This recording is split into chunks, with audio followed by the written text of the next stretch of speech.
Hey everyone, welcome back to another video. लोगोफोर जोङो मैया जे लोगोनि न'आव फैदोंमोन ना माने बहाबा बेरायनो थांगोन होननानै फाइनाली दा दिनै आरो दा आफ्टारनुन 3टा जादों दा 3टायावसो जों डिसाइड खालामबाय आरो बहा थांगोन फार्स्टआवथ' जोङो हिमाचल उत्तराखन्ड बेहाय थांगोन सानदोंमोन ओमफ्राय माने प्लेना चेन्ज जाबाय आरो दा प्लेना चेन्ज जानानै जोङो आग्रायाव आरो ताजमहलाव थांनो ओंखारदों आरो बेनिफ्रायथ' बारा गोजानबो नङा ना दा जों 3टायाव थांबा खमसे खम 6टासोआ मोनहैगोन आरो दा ओंखायनो रेडि जाबाय गारिथिं लोगोफोरनि चइसनि गारि दंखायोना जेखि जाया दा जों बेहाय साब्रै थांसै हासबेन्ड आं आरो बे लोगो सानै आरो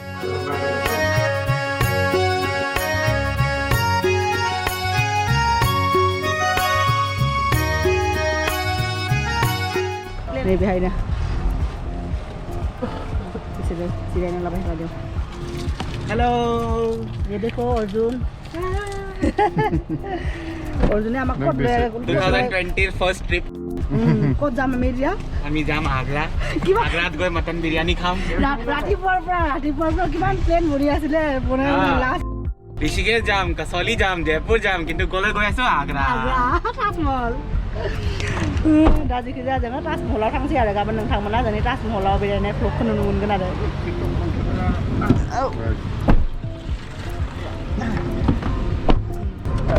सानग्लासबो लानो बावबाय लोगोफोर मैया न'निफ्राय फैनायाव आरो बिदिनो एकदम आं सब गुबुन पेक खालामनानै आरो लागोन साननानै सानग्लासखौनो लानो बावबाय आरो जेबो नङा अरजारा बिदिनो आरो जेखि जाया गोबाव साननि उनाव 2020 नि फार्स्ट ट्रिप आरो only 1 daysनि थाखायनो थांगोन थेवबाबो आरो माइन्डआ एसे फ्रेस जाना फैगोन ना थांनो ओंखारबाय फाइनाली ओरैनिफ्राय डिसाइड खालामनो हायाखैमोन बहा थाङो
जोंनि यमुना एक्सप्रेसवेनि फार्स्ट टोल गेटखौ मोनफैबाय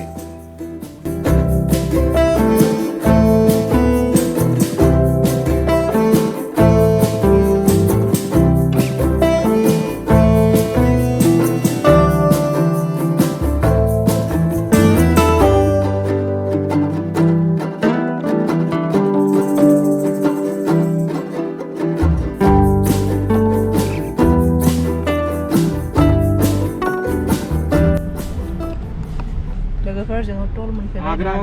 रिसिप्ट दानगासिनो आरो बेहाय आग्रायाव थांनायनि 415 रुपये लिया है यहाँ पे टोल गेट में 415 रुपीस लिया है उन्दुनो ओंखारदों ओंखाराखै दा नै उन्दुनो ओंखारदोंमोन उन्दुबाय दा थांबाय थादों आरो बारा गैला आरो 150 किल'मिटारसो दङ आरो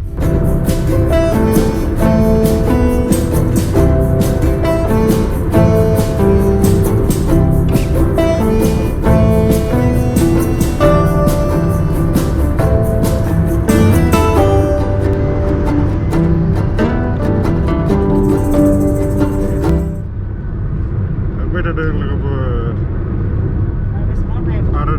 2 hours नांगोन 2 hoursआव मोनहैगोन आरो आग्रा दिनै थांनानै लोगोनि गेस्ट हाउसआव थाहैगोन आरो सासे लोगो दङमोन ना जोंनि आग्रानिनो आरो बे गेस्ट हाउस बुक खालामना दोनगोन ना बेनि अफिसनि आरो बे HPCL आव खामानि मावो ना HPCL नि गेस्ट हाउस बुक खालामना दोनगोन जों बेयाव थांनानै थाहैगोन आरो दिनै बेनिफ्राय गाबोन बेरायगोन आरो बेयाव लोगोफोर जोङो ससे लामा माने मा होनो जों 70% मोनफैबाय दा आरो 1 घन्टा दङ आरो आग्रा मोनहैनि आरो बे लोगोनि जि गेस्ट हाउस दङ ना HPCL नि गेस्ट हाउस दा बेहाय बिसोरो गारिखौ एसे सम माने रेस्ट लादों आरो बे बाहेरायाव थांदों आरो सोरबा सोरबा दै माबा लोंदों आंबो नायलाय जि पजिसना जिरायना दङ बे आं माने बिराद देहाखौ बारा मोजां मोनाखै आरो बिराद बोरैबा मोनबाय थादों दुरबल मोनबाय थादों आरो बे हाथाइनि थाखायनो आरो ओंखायनो नुवाखैना एनै मेगना आंना माबायदि हाबलांदों एनै बे गारिखौ नायलाय लोगोफोर माल माथा एफा लांदों गारिनि बडिया लामायाव नांहां जालांदों 35 किल'मिटारसो आरो दंबावो आरो बारा टाइम नांला 20 मिनिट्सआव मोनहैगोन आरो सान्दुङावबो हाबबाय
मोनफैबाय बे लोगोनि जि HPCL नि गेस्ट हाउस बेहाय मोनफैबाय दा बेथिं मोनसे रुम दङ ओमफ्राय बेथिं मोनसे रुम आरो दा बेबायदिनो मोनो आरो दा बेहाय बिदिनो जि मोजां आरो माने गेस्ट हाउस ओरैबायदि मोजां ना मोजां मोनदों आरो दासो आं एसे देहाखौ मोजां मोनदों एकदम गारियावथ' आंना ओरैबायदि अबस्था जादोंना माने बिराद उइक फिल खालामदोंना आं माने बारा बुस्थुफोरखौ जानो हायाखैना हाथाइनि थाखायनो एसे किट खालामबाय थायोना साया जेनेबा बिराद इरिटेटिं फिल खालामोना इरिटेसन जाबाय थायोना ओंखायनो जानो हायाखै नोंथांमोना मोजाङै नायबा नुगोन आरो एनै आंनि मेगनफ्रा माबायदि जालांदों एनै गोसोम माने इन्जय खालामनो हायाखै आरो आं गारियाव फैनायाव दासो एकदम मोजां मोनबाय आरो फ्रेस मोनबाय दा आं रुमखौ देखायनोसै बेबायदि आरो एनि रुमा जि मोजां HPCL नि गेस्ट हाउस एनै आं ड्रेसबो सोलायाखै खानायफ्रानो जि बोरैबा एकदम आइलि जाना दङ थाथों दालाय माथो खालामनो जेरावबो थांनायबो जानाय नङा दा लोगोआ जायनि माने बे HPCL नाव मावनाय लोगो आरो बेनिनो आग्रानिनो बिहा न'आव एसे आलासि फैदोंनो आरो ओंखायनो एसे उनाव फैगासिनो आरो बियो दा बेहायथ' बिसोरो सब सिकिउरिटि आरो संग्रा माबा दङना बिराद मोजां गाबोन नोंथांमोनखौ फुङाव देखायगोन आरो बिनि भिउखौ माबायदि बिनि गेस्ट हाउसनि बिराद मोजां आरो बिदि पार्क बायदिबो दङ गेलेग्रा ओमफ्राय उनाव दासो आं माने मोजां मोनबाय आरो फ्रेस मोनबाय आरो देहाखौ यमुना एक्सप्रेसवेयाथ' बे मोजांनो पुरा फिउ फैनो हायो गारि जेबो जाम गैया पुरा मोनफैदों बा जेब्लानाखि आग्रा टाउनाव हाबबायना ओरैबायदि जाम आंहा एसि लायलाय गन्थं खालायलायदों गारियाव आरो एकदम खर' ओरैबायदि सादोंना आंहा थांनो हायाखै आं आनंद ले रहा चाय का पूरा कप प्लेट में रख के वो भी कितना टाइम बाद कप में चाय पिया चलो हम भी पी के देखते हैं लोगोफोर आं मोखां सुबाय बेहाय मोखां सुनायलाय बाथरुमानो एफा गिदिर बाथरुम लोगोफोर जि मोजां आरो एकदम 5 स्टार हटेल बायदि आरो माने बेहा पुरा एकदम गिदिर माने गभर्नमेंटनि कंपनी ना HPCL दा सब फैसिलिटी आरो एकदम मजा आ रहा है। आप लोगों का ना कोई HPCL में फ्रेंड है तो ना यहाँ पे जुगाड़ लगा के गेस्ट हाउस में एक बार रुकिएगा जरूर। ये देखो चाय कितना मस्त बनाया ना। लोगोफोर ini ना order होदोंमोन ना आरो मटन बिरियानी ini बारा टेस्टि नङा थेवबाबो उखैदों ना जागासिनो आरो नैबे ना ini बिरियानी ini बारा टेस्टि नङा एसे ना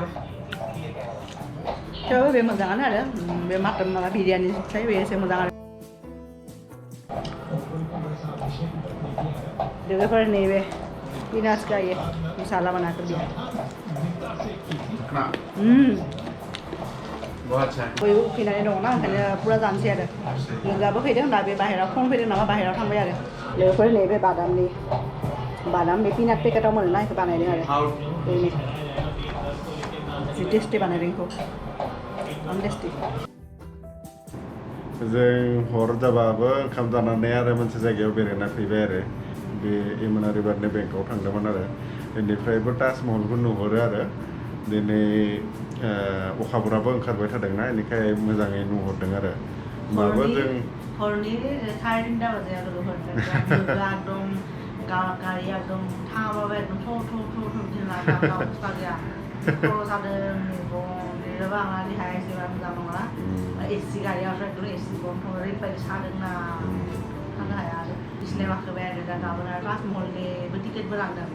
ताजमहलथ' आवगायावनो नायदों जेनेबा जों 2015 आव नायदों थेवबाबो आरो दाथ' माने जायखिजाया ताजमहलखौ थाङा नायबाबो हायाना बेनिखाय गाबोन आरो थांगोन आरो जोङो थांलायनो गोजान बाय बियो दा गाबोन सिखारनो हागोन हाया